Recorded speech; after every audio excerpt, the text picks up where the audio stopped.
Panduan ibadah online. 1. Siapkan diri untuk beribadah, sebab ini adalah ibadah, bukan tontonan. 2. Ikuti setiap acara ibadah, turut menyanyi ketika puji-pujian, dan baca Alkitab saat pengkhotbah menunjuk ayat untuk dibaca, serta berdoa ketika diajak berdoa. 3.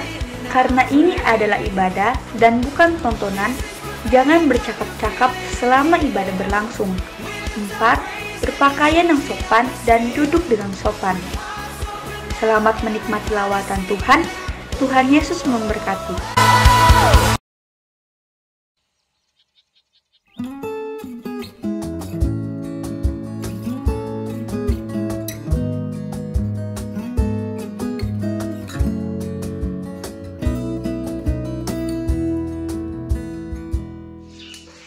Shalom remaja, sekali lagi shalom remaja. Senang rasanya bisa beribadah bersama teman-teman sekalian meskipun dengan cara yang berbeda, tapi saya yakin dan percaya tidak mengurangi sukacita saya dan teman-teman untuk selalu memuji Tuhan. Baiklah, kita akan segera memulaikan ibadah kita, namun sebelumnya kita memohon pertolongan kepada Tuhan terlebih dahulu. Kita berdoa. Kami bersyukur Tuhan buat segala kebaikan-Mu, anugerah-Mu, kasih-Mu, di mana sepanjang hari ya Tuhan Engkau boleh memberkati kami sehingga kami boleh melaksanakan aktivitas kami boleh melaksanakan segala tugas dan tanggung jawab kami, dan pada malam hari ini Tuhan kembali kami bersatu hati untuk memuji dan mempermuliakan nama-Mu. Berkatilah kami di tempat kami masing-masing, biarlah Roh Kudus hadir di tempat kami agar kami dapat merasakan jamahan-Mu ya Tuhan.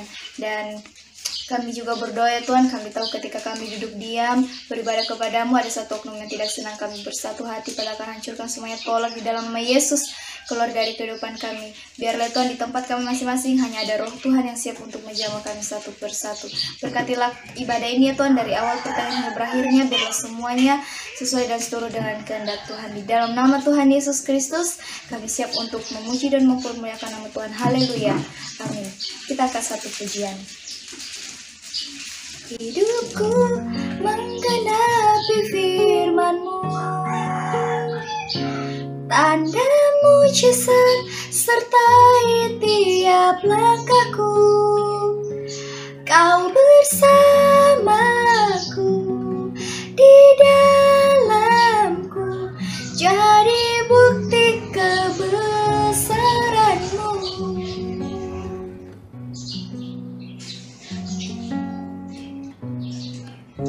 Tuhan, Kau sempurna dalam rencana-Mu dan karya-Mu. Ku serahkan hidupku, murnikan dengan Roh-Mu. Tuhan, Kau sempurna dalam rencana-Mu dan karya-Mu. Ku serahkan hidupku, murnikan dengan Roh-Mu. Hidupku menggenapi firman-Mu,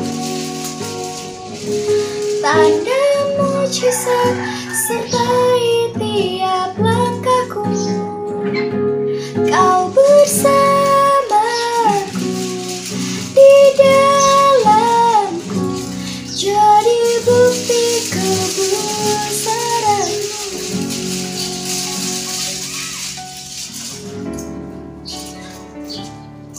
Tuhan, Kau sempurna dalam rencana-Mu dan karya-Mu. Ku serahkan hidupku, murnikan dengan Roh-Mu. Hidupku menggenapi firman-Mu, tanda mujizat sertai tiap langkahku. Kau bersama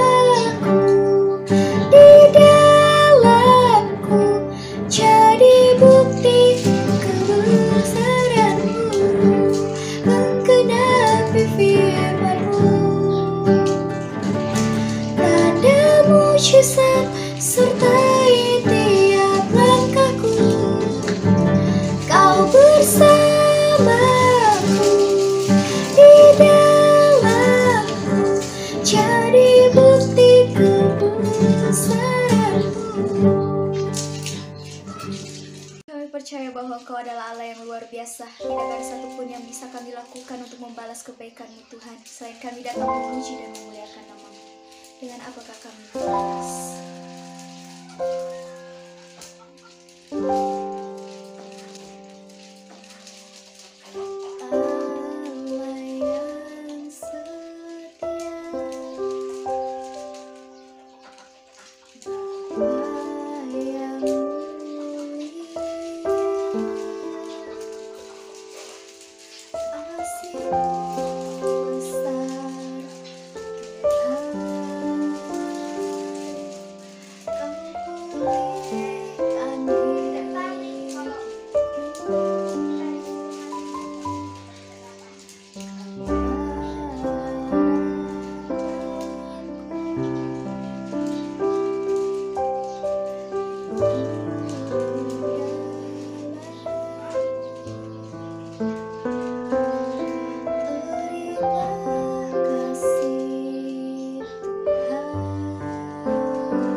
Saat ini kami telah selesai memuji dan memuliakan nama-Mu, kami telah selesai mengagungkan nama-Mu, dan tiba saatnya kami akan mendengarkan firman-Mu ya Tuhan. Berkatilah kami, urapilah setiap kami, agar apa yang kami dengarkan tidak berlalu begitu saja, melainkan menjadi pedoman dan rema dalam kehidupan kami. Berkatilah hamba-Mu yang akan menyampaikan firman-Mu, pakailah dia ya Tuhan, kuduskan, sucikan mulut bibir hamba-Mu ya Tuhan, agar dia dapat berkata sesuai dan seturut dengan kehendak Tuhan.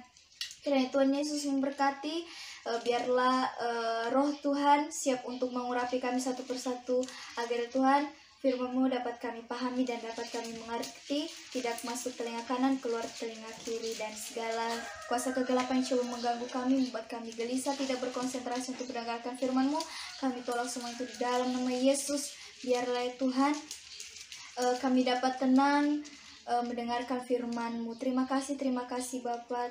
Kami siap menyambut firman-Mu hanya di dalam nama Tuhan Yesus Kristus. Haleluya, amin. Pelayanan selanjutnya saya serahkan kepada hamba-Nya. Shalom adik-adik yang dikasihi Tuhan, senang rasanya boleh berjumpa lagi dengan adik-adik yang dikasihi Tuhan pada ibadah kali ini. Walaupun ibadah kita masih dilakukan di rumah, kakak yakin dan percaya kita semua tetap dalam keadaan yang baik dan tentunya kita semua dalam limpah dengan damai sejahtera. Kakak berharap akan hal itu. Baiklah adik-adik yang dikasihi Tuhan, pada saat ini kita akan belajar kebenaran firman Tuhan. Oleh sebab itu saya ajak adik-adik yang dikasihi Tuhan boleh ambil Alkitabnya. Kita buka di dalam Efesus 6 ayat yang pertama sampai ayat yang ketiga. Sekali lagi, Efesus 6 ayat yang pertama sampai ayatnya yang ketiga. Firman Tuhan berkata di sana, topiknya taat dan kasih. Ya, ayat yang pertama. Hai anak-anak, taatilah orang tuamu di dalam Tuhan, karena haruslah demikian. Hormatilah ayahmu dan ibumu, ini adalah suatu perintah yang penting seperti yang nyata dari janji ini, supaya kamu berbahagia dan panjang umurmu di bumi. Baiklah adik-adik yang dikasihi Tuhan, kebenaran firman Tuhan pada saat ini di dalam Efesus 6 ayat 1 sampai 3 ini berbicara tentang taat dan kasih. Ya, namun perikop yang akan kakak berikan atau topik yang akan kakak berikan pada ibadah kali ini itu berbicara tentang taat. Ya, taat kepada Tuhan. Ya, oleh sebab itu baiklah kita perlu juga memahami serta mengerti apa sih arti taat itu sendiri di dalam KBBI. Iya, di dalam KBBI Kamus Besar Bahasa Indonesia, taat itu sendiri artinya adalah tunduk dan patuh. Iya, tunduk dan patuh yaitu kalau kita taat kepada Tuhan itu berarti kita tunduk dan patuh kepada Tuhan. Ya, melakukan apa yang menjadi perintah Tuhan, apa yang menjadi keinginan Tuhan. Baiklah adik-adik yang dikasihi Tuhan, oleh sebab itu juga kita perlu mengerti, terus kita juga perlu memahami ketika kita boleh taat, ya, ada hal-hal yang perlu kita lakukan. Iya, yaitu pertama ketika kita menjadi pribadi yang taat, ada harga yang harus dibayar. Baiklah adik-adik yang dikasihi Tuhan, kira-kira harga apa yang harus kita bayar ketika kita menjadi pribadi yang taat, pribadi yang tunduk serta pribadi yang patuh kepada Tuhan. Kita buka juga di dalam Matius 16 ayat 24. Matius 16 ayat 24. Di sana dikatakan, lalu Yesus berkata kepada murid-muridnya, setiap orang yang mau mengikut aku, ia harus menyangkal dirinya, memikul salibnya dan mengikut aku. Ya, jadi adik-adik yang dikasihi Tuhan, apa yang kita peroleh dari pembacaan akan kebenaran firman Tuhan pada saat ini dalam Matius 16 ayat 24, barang siapa yang mau ikut Tuhan itu harus menyangkal diri dan memikul salib. Iya, menyangkal diri artinya menaruh kepentingan Tuhan di atas segalanya. Iya. Jadi apa yang menjadi keinginan kita itu kita taruh di bawah. Keinginan Tuhan dulu yang kita lakukan. Apa sih yang Tuhan inginkan di dalam kehidupan kita? Apa sih yang Tuhan mau katakan di dalam kehidupan kita? Ya, apa sih yang Tuhan kehendaki kita lakukan di dalam kehidupan kita? Dalam kehidupan kita menjadi orang percaya, dalam kehidupan kita menjadi pribadi yang cinta akan Tuhan. Ya, apa kata firman? Kembali lagi, boleh kita lihat di Efesus 6 tadi, apa sih yang Tuhan katakan di dalam Efesus 6 ayat 1 tadi. Untuk kita lakukan sebagai anak-anak Tuhan yang takut akan Tuhan. Iya, Efesus 6 ayat 1 sana dikatakan, demikianlah firman Tuhan, dikatakan seperti ini. Hai anak-anak, taatilah orang tuamu di dalam Tuhan, karena haruslah demikian. Iya, Tuhan katakan di sini, taatilah orang tuamu di dalam Tuhan. Jadi ketika kita taat kepada orang tua, kita bukan lakukan karena terpaksa, tetapi karena kita taat, karena kita mengasihi Tuhan. Iya, karena kita mau melakukan apa yang menjadi perintah-perintah Tuhan.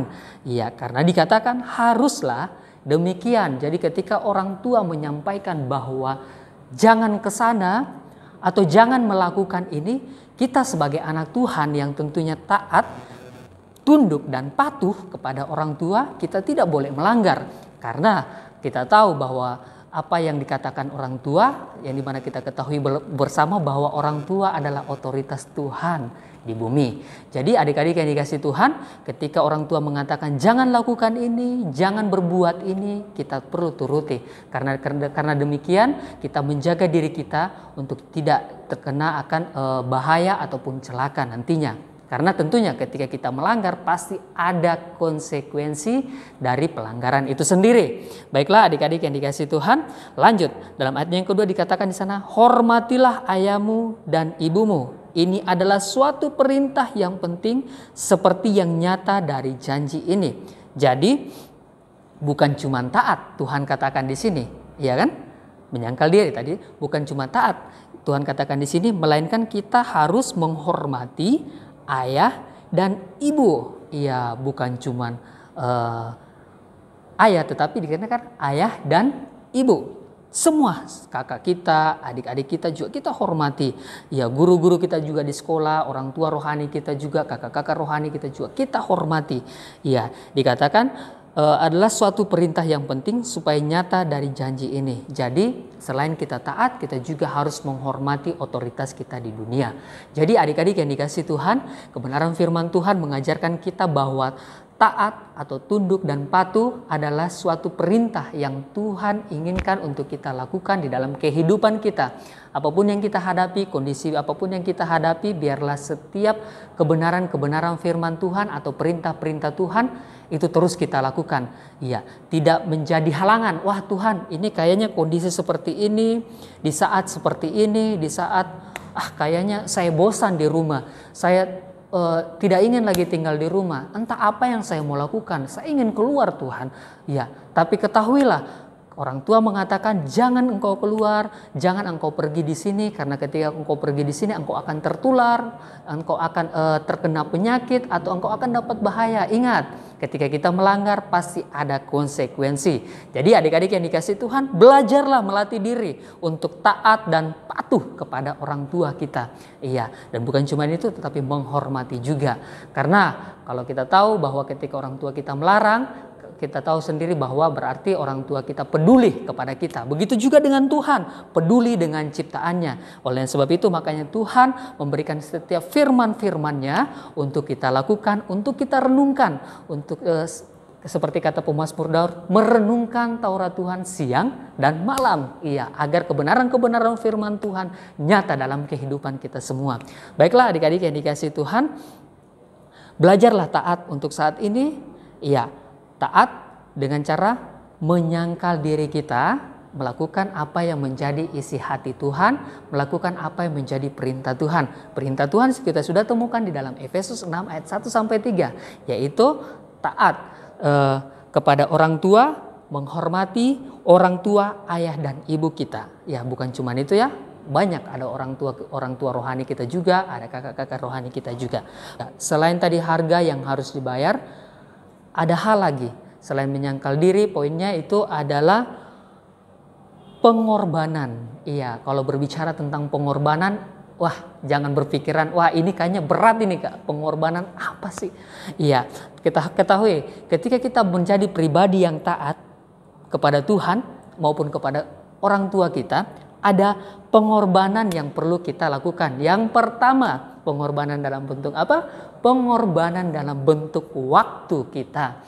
Iya, kenapa? Karena ketika kita menjadi pribadi yang taat, kita akan mengorbankan waktu kita untuk melakukan yang ini. Tetapi ketika orang tua memerintah kita lakukan ini, kita harus segera melakukannya. Oleh sebab itu, berarti kita sudah belajar untuk mentaati perintah akan orang tua kita. Begitu pula dengan Tuhan.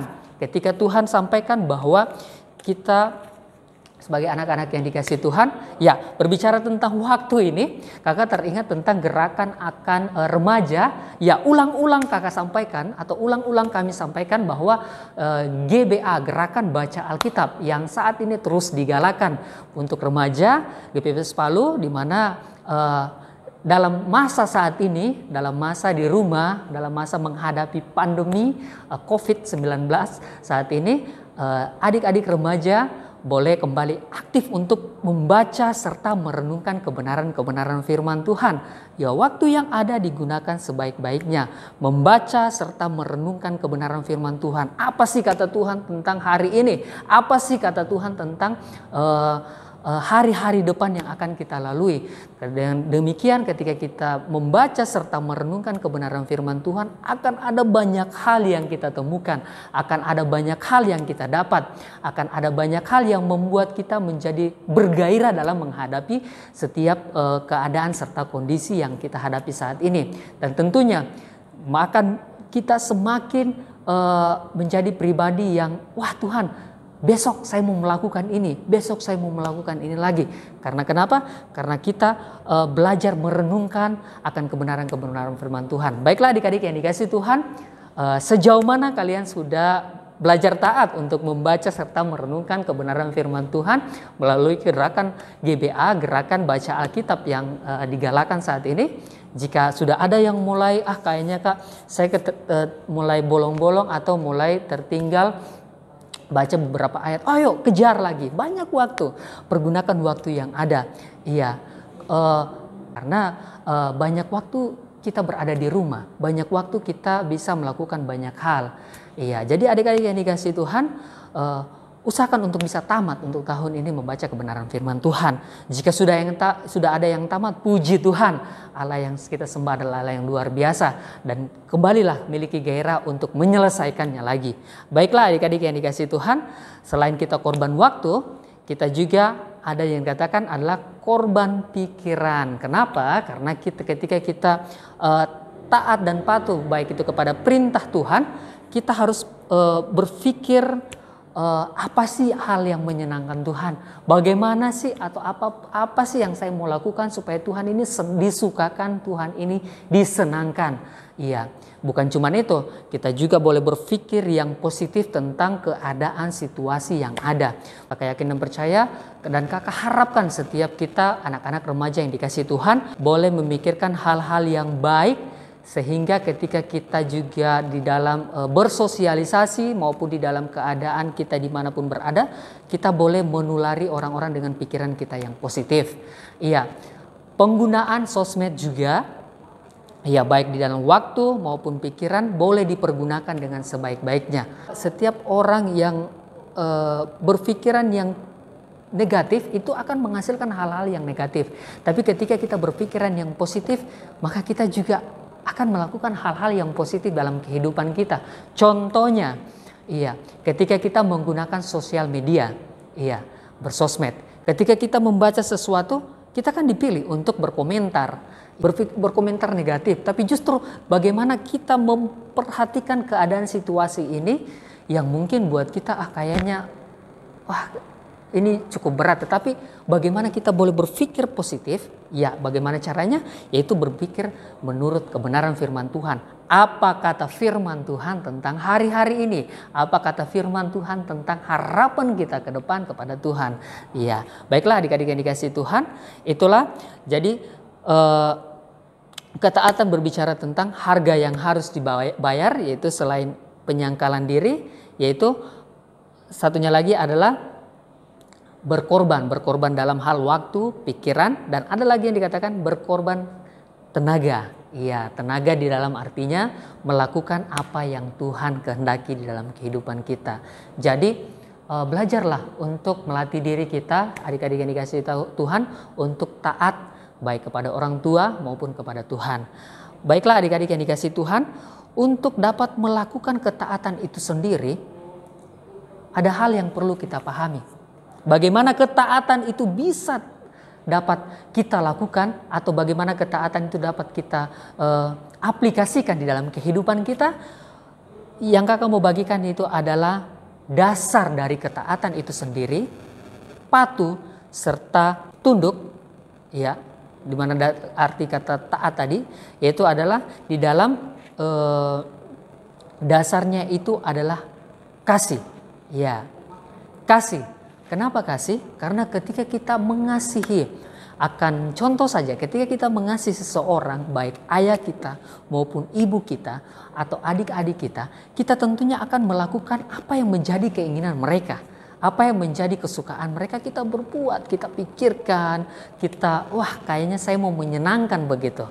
Menyenangkan, mau melakukan sesuatu yang membuat mereka menjadi senang. Seperti itu. Jadi dasarnya itu pertama itu adalah kasih. Dasar dari segala ketaatan untuk kita bisa lakukan adalah dasarnya itu adalah kasih. Iya, Tuhan Yesus sudah memberikan contoh bahwa dia juga melakukan karya keselamatan. Itu semua dasarnya adalah kasih. Kenapa? Karena dia mengasihi setiap umatnya dan dia tidak ingin setiap umatnya itu jatuh ke dalam dosa. Iya, dia mau menebus setiap umatnya dengan mengadakan penyelamatan agar keselamatan itu juga menjadi bagian dalam kehidupan setiap orang-orang percaya.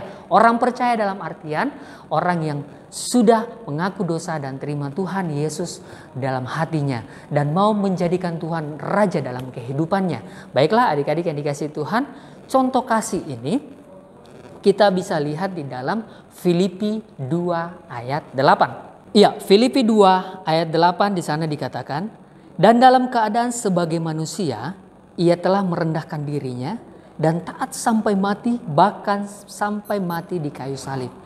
Ini adalah ketaatan yang Tuhan berikan kepada kita, bahwa dia rela untuk memberikan nyawanya. Kasihnya sungguh luar biasa. Jadi adik-adik yang dikasihi Tuhan, bagaimana juga Tuhan rindu bahwa kita juga boleh memiliki kasih yang luar biasa. Baik kita kepada Tuhan maupun kepada orang-orang di sekitar kita.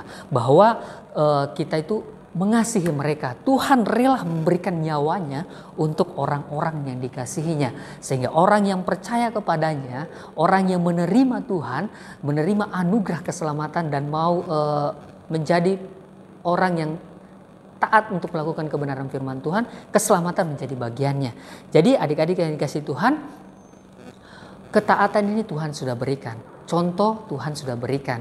Kembali kepada diri kita sendiri. Baiklah, boleh kita lakukan di dalam kehidupan kita bahwa kita boleh taat dengan apa yang menjadi isi hati Tuhan. Iya, melakukan perintah-perintah Tuhan. Baiklah adik-adik yang dikasihi Tuhan, kita lihat juga di dalam Yohanes 14 ayat 15. Jikalau kamu mengasihi aku, kamu akan menuruti segala perintahku. Iya, jikalau kamu mengasihi aku, kamu akan menuruti segala perintahku. Firman Tuhan nyata dalam kehidupan kita. Kenapa? Karena ketika dasar kita adalah kasih. Kalau kita mengasihi Tuhan, kita mengasihi orang tua kita, maka kita akan melakukan segala perintahnya. Iya, jadi adik-adik yang dikasihi Tuhan, kasihlah Tuhan Allahmu dengan segenap hatimu, dengan segenap jiwamu, dan dengan segenap kekuatanmu. Iya, maka penyertaan perlindungan Tuhan akan terus nyata dalam kehidupan kita. Ya, belajarlah taat, menjadi pribadi yang taat dan takut akan Tuhan. Situasi dan kondisi yang kita hadapi saat ini, biarlah tidak boleh mempengaruhi akan sukacita kita, tidak boleh mempengaruhi akan hubungan pribadi kita dengan Tuhan, membuat kita menjadi malas. Justru dengan keadaan seperti ini kita semakin dekat dengan Tuhan, semakin mengandalkan Tuhan di dalam kehidupan kita. Karena yakin dan percaya Tuhan sendiri yang berjanji untuk menyertai setiap orang-orang yang ada bersama-sama dengan Tuhan dan yang terus mengandalkan Tuhan dalam kehidupan setiap kita. Baiklah adik-adik yang dikasihi Tuhan, taat adalah dasarnya kita ketahui adalah kasih. Jadi ketika kita taat kepada Tuhan, mau melakukan apa yang menjadi isi hati Tuhan, iya, kita melakukan karena kita mengasihi Tuhan. Kita menyadari bahwa kita adalah pribadi yang Tuhan sudah tebus untuk menjadi pribadi-pribadi yang memperoleh keselamatan tentunya. Dan kiranya setiap kita juga boleh berdampak di dalam kehidupan kita, memanfaatkan waktu-waktu yang ada dengan bersekutu kepada Tuhan dan boleh menjadi berkat dimanapun kita berada. Baiklah adik-adik yang dikasihi Tuhan, kalau kita ketahui bahwa tadi kita sudah diajar untuk menjadi pribadi yang taat kepada Tuhan. Sekali lagi kakak bacakan di dalam Efesus 6 ayat 1-3. Tuhan sarankan kepada kita untuk taat kepada, hai anak-anak, taatilah orang tuamu di dalam Tuhan, karena haruslah demikian. Hormatilah ayahmu dan ibumu. Ini adalah suatu perintah yang penting, seperti yang nyata dari janji ini. Ya, ini kata firman yang menjadi ketika kita menjadi taat, menjadi pribadi yang taat, apa yang kita peroleh, yaitu supaya kamu berbahagia dan panjang umurmu di bumi. Jadi adik-adik yang dikasih Tuhan, selain berkat-berkat Tuhan, Tuhan limpahkan dalam kehidupan kita, Tuhan juga sudah janjikan di dalam kebenaran firman Tuhan bahwa ketika kita menjadi pribadi yang taat, pribadi yang takut akan Tuhan, pribadi yang mengasihi Tuhan, pribadi yang gemar membaca serta merenungkan kebenaran firman Tuhan, pribadi yang suka berdoa dan mengandalkan Tuhan dalam kehidupan kita, Tuhan katakan Tuhan akan memberikan sukacita. Iya, sukacita, berbahagia, dan panjang umur. Wah, jadi kalau ada yang, bagaimana caranya panjang umur? Ya itu, lakukan firman Tuhan. Hormatilah ayah dan ibumu. Iya, belajarlah taat. Ya, jadi adik-adik yang dikasihi Tuhan, jadi bahagia serta sukacita dan damai sejahtera itu Tuhan sudah janjikan ketika kita menjadi pribadi-pribadi yang taat untuk melakukan kebenaran firman Tuhan. Jadi adik-adik yang dikasihi Tuhan, pada saat ini biarlah kita dalam menghadapi keadaan kondisi yang ada saat ini, kita boleh menjadi pribadi-pribadi yang terus mengandalkan Tuhan dalam kehidupan kita semua. Kebenaran-kebenaran firman Tuhan yang tentunya yang telah dibagikan, itu kakak yakin dan percaya itu dapat menguatkan kita, dapat memulihkan keadaan kondisi yang kita hadapi. Teruslah berharap karena pengharapan di dalam Tuhan tidak sia-sia. Tuhan menyertai kehidupan kita, Tuhan memberkati kehidupan kita. Shalom. Baiklah adik-adik yang dikasihi Tuhan, kakak ajak kita semua satu dalam doa, kita berdoa. Tuhan Yesus, kami mengucap syukur buat segala penyertaan, perlindungan, pengurapan Tuhan yang terus melimpah atas kehidupan kami semua. Di mana Engkau sungguh baik di dalam kehidupan kami Tuhan. Di mana Tuhan telah mengajarkan akan ketaatan kepada kami. Biarlah setiap pribadi yang saat ini boleh mendengarkan akan kebenaran firman Tuhan yang telah disampaikan. Biarlah setiap kami juga Tuhan tolong untuk melakukan kebenaran-kebenaran firman-Mu tepat seperti apa yang Tuhan kehendaki. Berilah kami hati yang taat untuk mau dengar kepadamu Tuhan, untuk mau dengar-dengaran kepada orang tua kami, dan apapun yang mereka katakan boleh kami taati Tuhan. Kami bukan menjadi pribadi yang memberontak, melainkan kami menjadi pribadi yang takut akan Tuhan. Tolong kami Tuhan untuk selalu dibentuk seturut dengan kehendak Tuhan, menjadi serupa dengan Engkau Tuhan. Terima kasih Tuhan Yesus Kristus, kami menyerahkan kehidupan kami semua ke dalam tangan perlindungan pengasihan daripadamu. Berkati juga setiap kebenaran-kebenaran firman Tuhan yang telah disampaikan. Kami yakin dan percaya setiap kebenaran firman Tuhan yang disampaikan saat ini tidak lalu dengan sia-sia, namun dapat kami lakukan tepat seperti apa yang Tuhan kehendaki. Kami bersyukur karena Tuhan terus menyayangi kami dalam kehidupan kami di saat-saat seperti ini. Terima kasih Tuhan atas penyertaan perlindungan dalam kehidupan kami. Ya Bapa dalam kerajaan surga, saat ini juga kami tidak lupa menyerahkan orang-orang terkait dalam kehidupan kami, sanak saudara, keluarga kami juga. Biarlah mereka juga boleh aman dalam perlindungan pengasihan daripada Kristus. Buat setiap remajamu maupun setiap orang yang menonton akan ibadah online saat ini, Engkau berkati kehidupan kami semua. Biarlah kami semua limpah dengan damai sejahtera, pertolongan, perlindungan Tuhan terus menyertai kehidupan kami semua dalam menghadapi keadaan kondisi yang ada saat ini. Ketika kami menghadapi kondisi saat ini, kami terus bersama dengan Tuhan. Kami terus mengandalkan Tuhan dalam kehidupan kami. Apapun situasi, kami mengandalkan Tuhan. Karena kami yakin dan percaya di dalam Tuhan ada kekuatan, ada sukacita yang melimpah-limpah dalam kehidupan kami semua. Terima kasih Tuhan Yesus Kristus, kami menyerahkan semuanya ke dalam tangan perlindungan pengasihan daripadamu. Kiranya pandemi COVID-19 yang saat ini terjadi akan melanda negeri kami ini boleh selesai, usai, dan semuanya dapat berjalan lancar lagi seturut dengan kehendak Tuhan. Terima kasih Bapa, lindungi negeri kami, kota kami juga dalam perlindungan pertolongan daripada Kristus. Lindungi juga orang-orang percaya yang saat ini yang ada Tuhan, biarlah kami tetap memiliki iman dan pengharapan kepada Engkau. Terima kasih Bapa, negeri kami limpah dengan damai sejahtera, dan biarlah sukacita Allah terus menyertai kehidupan daripada negeri kami dan orang kota kami dan orang yang ada di dalam kota kami juga. Semuanya dalam limpah dengan damai sejahtera. Terima kasih Tuhan Yesus Kristus, dan biarlah kebenaran-kebenaran firman Tuhan-Mu saat ini juga terus tertanam dalam kehidupan kami semua. Terima kasih Bapa, kami menyerahkan semuanya ke dalam tangan perlindungan pengasihan daripada Kristus, dalam nama Tuhan Yesus Kristus kami berdoa mengucap syukur. Amin. Halo teman-teman remaja, apa saja sih yang bisa kita lakukan selama di rumah aja? Yang pertama, mencari kehendak Tuhan. Ikutilah gerakan baca Alkitab mulai 1 April 2020. Setiap harinya kita akan membaca kitab Mazmur sebanyak 3 pasal dan akan dilanjutkan sampai dengan bulan Mei. Jangan kendorkan hubungan pribadimu dengan Tuhan melalui doa dan membaca firman-Nya. Ambil waktu yang tenang untuk membaca bagian yang sudah merenungkannya, dan menemukan kehendak Tuhan bagi kita. Mari seluruh remaja GBTS Palu ambil bagian mengikuti gerakan ini. Iman, pengharapan, dan kasih. Kita akan semakin kuat di dalam Tuhan menjelang kedatangan Tuhan kembali. Tetap berdoa dan berjaga-jaga meskipun kita tidak bertemu secara langsung. Dalam roh kita tetap bersama-sama. Yang kedua, mempererat hubungan dengan keluarga, ambil waktu untuk mengobrol dengan keluarga, dan bantu pekerjaan mereka di rumah. Yang ketiga, membangun masa depan, karena ada banyak ilmu yang bisa kita dapatkan selama kita di rumah. Pakailah internet untuk hal-hal yang bermanfaat, belajar hal-hal penting untuk mempersiapkan masa depan. Untuk info ayat-ayat gerakan baca Alkitab, So, jangan lupa follow akun Instagram Remaja GBPS Palu.